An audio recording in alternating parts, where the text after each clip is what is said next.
अरे वाह! India post ने एक बहुत बड़ी भर्ती की घोषणा की है। ग्रामीण डाक सेवकों के लिए। अगर आप भी इस मौके का फायदा उठाने की सोच रहे हैं, तो चलिए अगले कुछ मिनटों में हम इस भर्ती से जुड़ी हर छोटी बड़ी बात को समझेंगे, बिल्कुल आसान भाषा में। सबसे पहली और सबसे ज़रूरी बात, वैकेंसीज कितनी हैं? तो देखिए, लगभग 28,740 पद। जी हाँ, ये कोई छोटा-मोटा आंकड़ा नहीं है। मतलब पूरे देश में हज़ारों लोगों के लिए ये एक सुनहरा मौका हो सकता है। अब इतने सारे पद हैं, तो जाहिर है मन में ये सवाल तो आएगा ही कि आखिर ये ग्रामीण डाक सेवक यानी जीडीएस करते क्या हैं? इनका काम क्या होता है? चलिए इसी को थोड़ा और करीब से जानते हैं। तो देखिए, इस पूरी भर्ती प्रक्रिया को समझने के लिए हम इसे 5 हिस्सों में देखेंगे। पहले, ये मौका कितना बड़ा है। फिर जीडीएस के काम क्या हैं। इसके बाद कौन-कौन अप्लाई कर सकता है। फिर देखेंगे कि अप्लाई करने का तरीका क्या है। और आखिर में सबसे ज़रूरी, सिलेक्शन कैसे होता है। तो चलिए शुरू करते हैं पहले सेक्शन से और समझते हैं कि ये अवसर आखिर कितना बड़ा है। वैसे तो ये भर्तियां पूरे देश के लिए हैं, पर कुछ राज्यों में तो मौकों की जैसे बाढ़ सी आ गई है। देखिए, महाराष्ट्र में सबसे ज्यादा लगभग 3,553 पद, उसके बाद उत्तर प्रदेश में 3,169 और पश्चिम बंगाल में करीब 2,982 पद हैं। तो इन राज्यों के लोगों के लिए ये एक बहुत ही खास मौका है। ठीक है, तो हमें ये तो पता चल गया कि वैकेंसीज बहुत हैं, पर अब आते हैं मुद्दे की बात पर। जीडीएस की भूमिका क्या है? मतलब इस जॉब में रोजमर्रा का काम क्या होता है? देखिए, यहाँ एक बहुत जरूरी बात समझनी होगी। जीडीएस जो है वो एक रेगुलर सरकारी नौकरी नहीं है। मतलब ये सिविल पद तो हैं, लेकिन ये सरकार की जो पक्की सिविल सर्विसेज होती हैं उसके दायरे में नहीं आते। इनके लिए अपने अलग नियम हैं, जीडीएस रूल्स 2020, जिसके हिसाब से सब कुछ तय होता है। अच्छा, तो जीडीएस में मोटे तौर पर 3 तरह के रोल होते हैं। पहला है ब्रांच पोस्ट मास्टर यानी बीपीएम, जो पूरे ब्रांच पोस्ट ऑफिस का इंचार्ज होता है।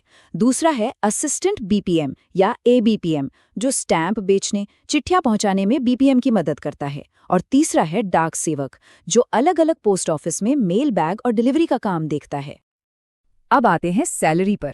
यहाँ एक दिलचस्प बात है, जीडीएस को फिक्स सैलरी नहीं मिलती, बल्कि एक अलाउंस मिलता है जिसे कहते हैं टाइम रिलेटेड कंटिन्यूटी अलाउंस या टीआरसीए। तो ब्रांच पोस्टमास्टर यानी बीपीएम के लिए ये 12,000 रुपए से शुरू होकर 29,380 तक जाता है। और एपीबीएम या डाक सेवक के लिए ये 10,000 से शुरू होकर 24,470 तक जाता है। कुछ और ज़रूरी बातें हैं जिन्हें अप्लाई करने से पहले जान लेना बहुत ज़रूरी है। पहली बात, काम का समय रोज़ाना करीब 4 से 5 घंटे का ही होता है। दूसरी, जैसा हमने पहले बताया, ये रेगुलर सरकारी कर्मचारी नहीं माने जाते, इसीलिए ये भी ज़रूरी है कि आय का कोई दूसरा जरिया भी हो। और हाँ, जो लोग बीपीएम के तौर पर चुने जाते हैं, उन्हें ब्रांच पोस्ट ऑफिस के लिए जगह का इंतज़ाम भी खुद ही करना पड़ता है। चलिए अब अगले सेक्शन पर चलते हैं और देखते हैं कि इन पदों के लिए कौन-कौन अप्लाई कर सकता है। मतलब एलिजिबिलिटी क्राइटेरिया क्या है। उम्र की बात करें तो ये काफ़ी सीधी सादी है, कम से कम 18 साल और ज़्यादा से ज़्यादा 40 साल। और ये उम्र 1 जनवरी 2026 को पूरी होनी चाहिए। हाँ, लेकिन ऊपरी आयु सीमा में कुछ कैटेगरीज के लिए छूट भी हैं, जैसे SC/ST के लिए 5 साल की, ओबीसी के लिए 3 साल की और पीडब्ल्यूडी यानी विकलांग व्यक्तियों के लिए 10 साल की छूट है। और अगर कोई पीडब्ल्यूडी के साथ ओबीसी या SC/ST कैटेगरी में आता है तो छूट और भी ज़्यादा है, जैसा कि आप देख सकते हैं, 13 और 15 साल तक की। अब पढ़ाई लिखाई की बात करें तो यहाँ 3 ज़रूरी शर्तें हैं। पहली, 10वीं पास होना चाहिए। दूसरी, 10वीं में मैथ्स और इंग्लिश इन दोनों सब्जेक्ट्स में पास होना ज़रूरी है। और तीसरी, सबसे ज़रूरी शर्त, 10वीं क्लास तक वहाँ की लोकल भाषा पढ़ी होनी चाहिए जहाँ के लिए अप्लाई कर रहे हैं। तो अगर आप ये सारी शर्तें पूरी करते हैं तो फिर अगला सवाल आता है, अप्लाई कैसे करें।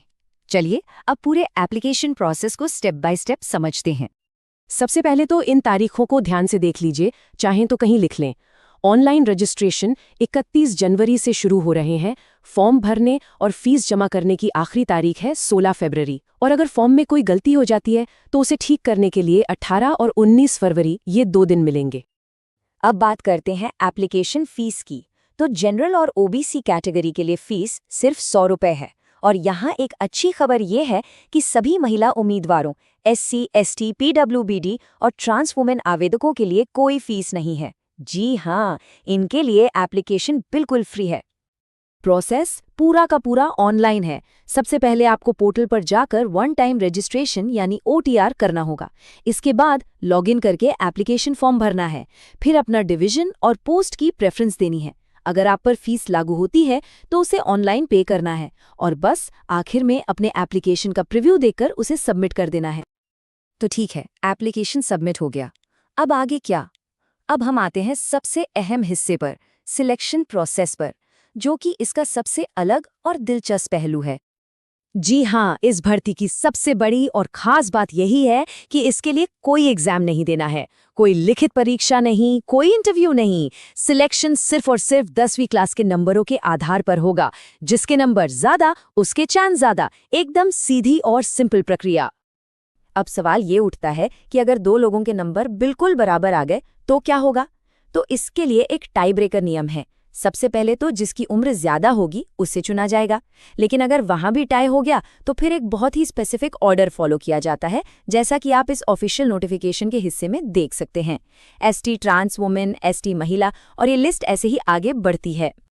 तो मान लीजिए मेरिट लिस्ट में आपका नाम आ गया, उसके बाद क्या? आपको SMS या ईमेल से खबर दी जाएगी। इसके बाद 15 दिन के अंदर आपको अपने सारे असली डॉक्यूमेंट्स वेरिफिकेशन के लिए ले जाने होंगे। फिर बाकी की फॉर्मेलिटीज पूरी करने के लिए 30 दिन और मिलेंगे और टारगेट ये है कि 30 जून 2026 तक ये सारी ज्वाइनिंग की प्रक्रिया खत्म कर ली जाए। तो ये थी इंडिया पोस्ट की GDS भर्ती की पूरी जानकारी। सोचिए, करीब 30,000 पद, कोई एग्जाम नहीं, और भारत के दूर दराज के इलाकों से जुड़ने का, वहां सेवा करने का एक मौका। तो सवाल यही है कि क्या ये नौकरी किसी के लिए एक मीनिंगफुल करियर की दिशा में पहला कदम हो सकती है?